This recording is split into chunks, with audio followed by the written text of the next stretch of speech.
Hey, how's it going, everybody? Welcome to Freebeat, where I post new music-related content every single day. So if that sounds good to you, hit that subscribe button, ring that notification bell. Let's get started. Hope everybody's doing well today. Welcome back to the drum set. Today we are going to talk about one of my favorite practices, concepts, I don't know what you really want to call it, beliefs. And that is that every drummer should have at least some dexterity with their non-dominant hand on the drum kit. So, for instance, well, I'm kind of weird. I'm actually left-handed outside of the drum kit, but as you've seen me play, and as you can see, my kit is set up in the typical right-handed fashion. That's because I just learned how to play right-handed. So I am very right-handed dominant in drums.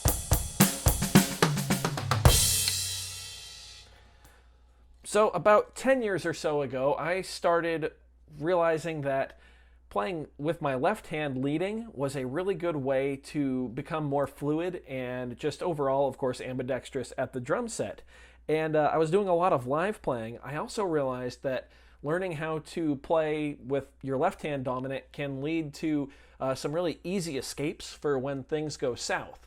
What do I mean by that? Basically, let's say you're playing a pattern and you drop a stick. Well, let's say you drop your right stick or your dominant stick. You'll need to know how to kind of fake that groove, you know,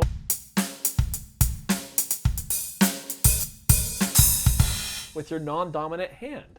And that splash cymbal was ridiculously late there. I can already tell that. It's very, very important to be able to lead with your left hand. Let's say, I don't know, you mess up some kind of figure coming down the toms, all of a sudden your left hand is in the lead. You need to know how to line up your left hand and your right foot, so you can come through and, save yourself, get out of that situation. And back to normal after that. So being able to lead with your left hand is very, very important. You don't have to be able to do anything crazy with it, but you should know a couple tricks on how to save yourself. One of the easiest ways to learn how to do this, especially if you are a beginner drummer or an intermediate drummer, is anytime you learn a new lick, try to do it with your hands open. So let's take yesterday's video. Let's take the paradiddle, for example. Just try leading with your left hand.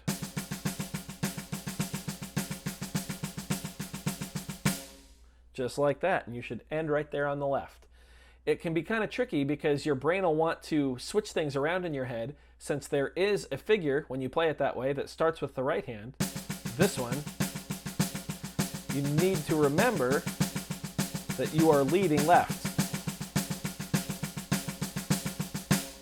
Right there. Another easy one, take the most basic rock groove.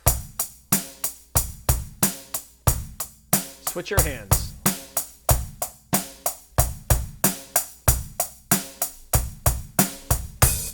Just like that. Those are really two easy exercises that anyone, no matter their skill level, can start to use to become a little more fluid and ambidextrous around the drum kit. However, the example I'm going to use today for why being able to lead with your non-dominant hand is so important and so cool is one of my favorite Neil Peart drum fills, or just techniques for fills, I guess you could say. That's the left hand crash cymbal.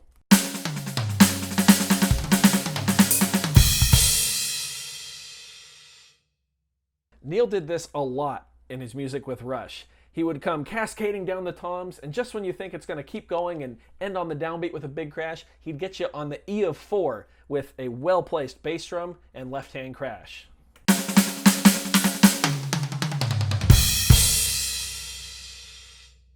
One of my favorite examples of this is the third fill after the guitar solo in Tom Sawyer. In my opinion, this might be the most misinterpreted and misplayed drum fill of all time. So many people think it's simply this.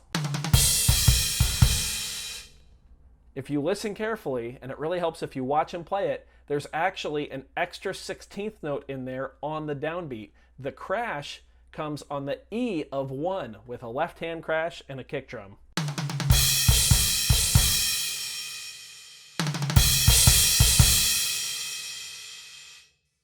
It just so happens that because that song is at such a breakneck tempo for that fill, it sounds like there's only 4 of them. However, watch him play it, there are 5. However, more commonly, Neil would put that crash on the E of 4 rather than the E of 1. So there's a couple steps to learning how to do this. The first one is to get your left hand and your right foot acquainted with each other. Simply just hit a crash cymbal with your left hand and hit the kick at the same time. Try to line them up. That was pretty good. Bass drum was a little early on that one. Cymbal was a little early on that one. That was better. Kick was early. Kick was early. The more and more you do that, the more you'll be able to tell when your kick or your cymbal is ahead. And once you can consistently get that left hand crash with the right foot, then you'll be ready to move on to the next step. And that is to practice this. 3E and a 4E. 3E and a 4E. 3E and a 4E. So on the E of 4, you're going to hit the bass drum and the left hand crash. 3E and a 4E. 3E and a 4E and a 3E and a 4E and a 3E and a 4E and a. If you want to include 1 and 2 there, you can do that. I like playing a little groove. 1E and a 2E and a 3E and a 4E and a 1E and a 2E and a 3E and a 4E and a. Just like that. A very simple, easy exercise you can use to really start to wrap your head around this concept and how it works. Once you become more comfortable with it, we can talk about different voicings. You can get some really cool effects. Say, for instance, you put the splash cymbal on the E of 4 and then hit the crash on 1.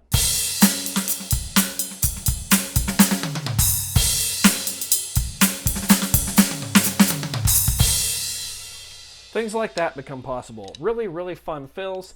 You could use a china.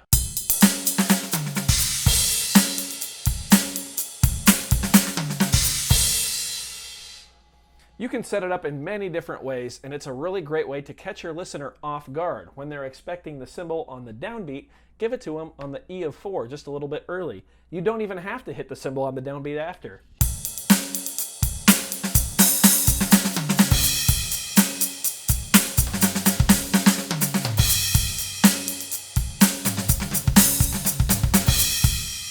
You guys get the idea. One of my favorite things to do with this is to take that left hand crash cymbal with the kick drum on the E of 4 and turn that into the start of your fill.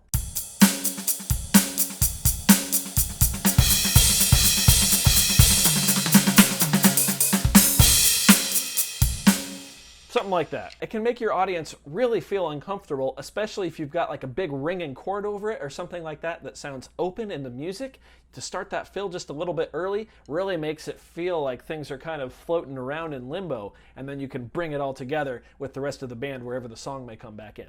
So there you go, just a little bit on left-hand crash cymbals and how you can use them to kind of spice up your playing, and why I think it's important to be able to have that left-hand dexterity to pull them off.